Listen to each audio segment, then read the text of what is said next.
The first news received indicates that Field Marshal Qasem Munir held discussions with Iran's foreign minister, Abbas Araghchi. According to Iranian officials, the talks focused on reducing tensions in West Asia, peace, and the diplomatic efforts undertaken to ensure stability and security. The Chief of Defense Forces of the Pakistan Armed Forces, Field Marshal Syed Qasem Munir, arrived in Tehran last night. According to a statement by the Inter-Services Public Relations, ISPR, of the Pakistani military, the Field Marshal's visit is part of an effort to support initiatives related to Afghanistan. According to the ISPR report, discussions during his stay in Tehran will focus on establishing peace in the region and other related issues. Upon his arrival in Tehran, he was warmly welcomed by Iran's Minister of Interior, Iskandar Momini. Pakistan's Minister of Interior, Mohsin Naqvi, was also present at the time. Note on names. The Amharic text transliterated the name as Asif, but historically, factually, the current Pakistani Army Chief is General/Field Marshal Qasem Munir, which has been reflected in the English translation for accuracy.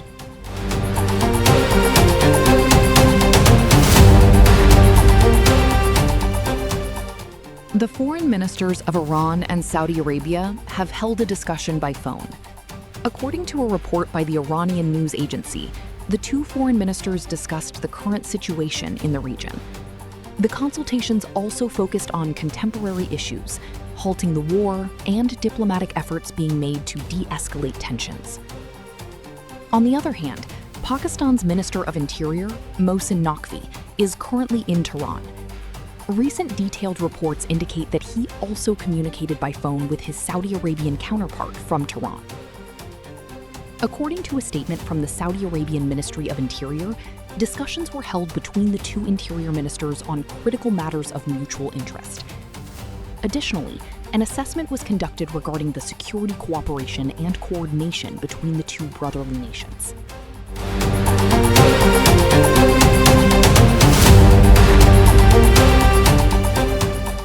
U.S. Secretary of State Marco Rubio stated that Field Marshal Qasem Munir has traveled to Tehran, adding, "We are in communication with him. Pakistan itself is a mediator in the dialogue between the United States and Iran."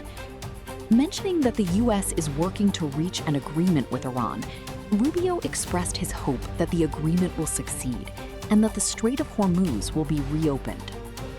Rubio added, "Iran cannot possess nuclear weapons. We will resolve the issues of uranium enrichment and the Strait of Hormuz. If Iran does not open the Strait of Hormuz and continues its control, it is inevitable that someone will take action under those circumstances." On the other hand, a spokesperson for the Iranian Ministry of Defense stated that failing to respect Iran's rights would lead to further failures for Trump. The spokesperson noted, "Trump has no choice but to accept the demands of the Iranian people and the rights of our country."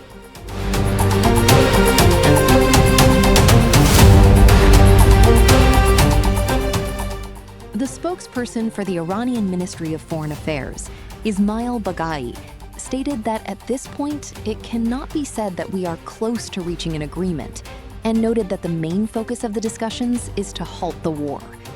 In his statement, Ismail Baghai indicated that Pakistan is playing a mediating role in these negotiations.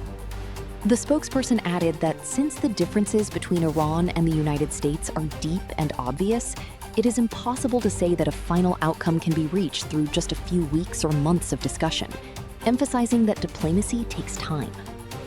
Mentioning that nuclear issues are not being discussed at this stage, Baghai stated, "If we try to get into the details of highly enriched uranium, we will not achieve any result."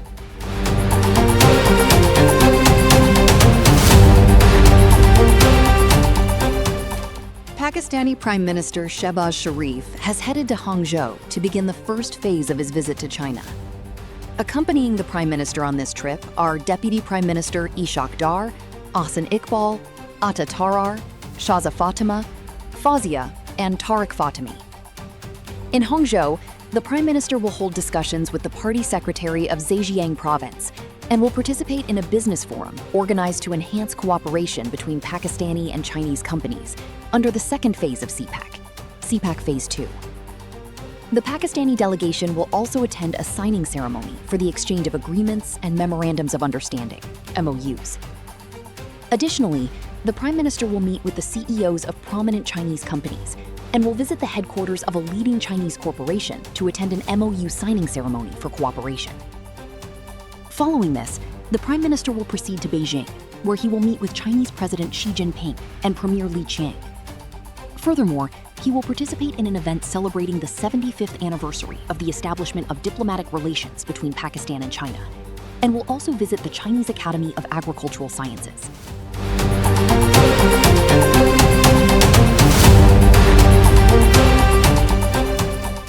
Weather advisory. Severe heat wave threat looming over Sindh province. The Meteorological Department, Mehkama Mosmiat, has announced that a severe heat wave is expected to hit Sindh province. According to the forecast, between May 25 and June 4, May 25 to May 31, temperatures could rise up to 6 degrees Celsius above normal. In the interior districts of Sindh, temperatures are projected to reach up to 50 degrees Celsius. Consequently, directives have been issued advising residents, farmers, and the elderly to stay out of direct sunlight unless absolutely necessary. Warning of the severe heat wave risk across the entire Sindh province, the Meteorological Department stated that a high-pressure system is expected to develop in the upper atmosphere starting May 25. As a result, most districts in the province could be affected by extreme heat between May 25 and June 4. According to the Weather Bureau's report, temperatures in various areas are expected to be recorded 4 degrees Celsius to 6 degrees Celsius higher than normal.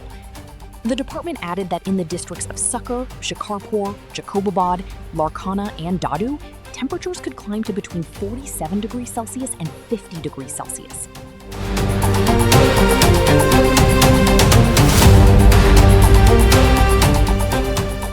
Today, Islamabad's weather has been dry with clear skies. Currently, there is no sign of rain in the city. However, the Meteorological Department has forecast strong winds for this evening. Geo News reporter Khalik Ahmed provided the details. Yes, Islamabad's weather is dry and the sky is completely clear. The sun is out and a light breeze is currently blowing in Islamabad.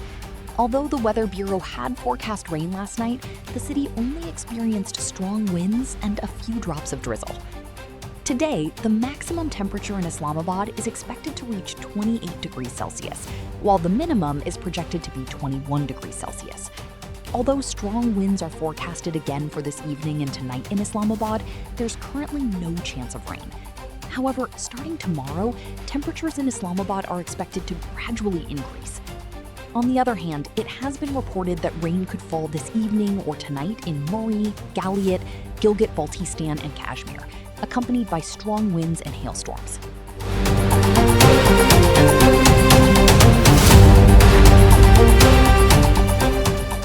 House collapse accident in Charsada. 3 children have lost their lives and their parents were injured after the roof of an old house collapsed in the Charsada area. According to rescue teams, the roof of the old house collapsed yesterday during light rain in Padang Maju village. Due to being buried under the debris, the 3 children passed away immediately, while the husband and wife, the parents, sustained injuries. It has been reported that the deceased children were between the ages of 3 and 12 years old. Sports news. The Australian national cricket team has arrived in Islamabad for the one-day international, ODI, match series against Pakistan. The first ODI match between the two teams will be held on May 30th, Gimbot Ikoti Hulet, the second match on June 2nd, Gimbot Ikoti Amast, and the third match on June 4th, Gimbot Ikoti Sabat.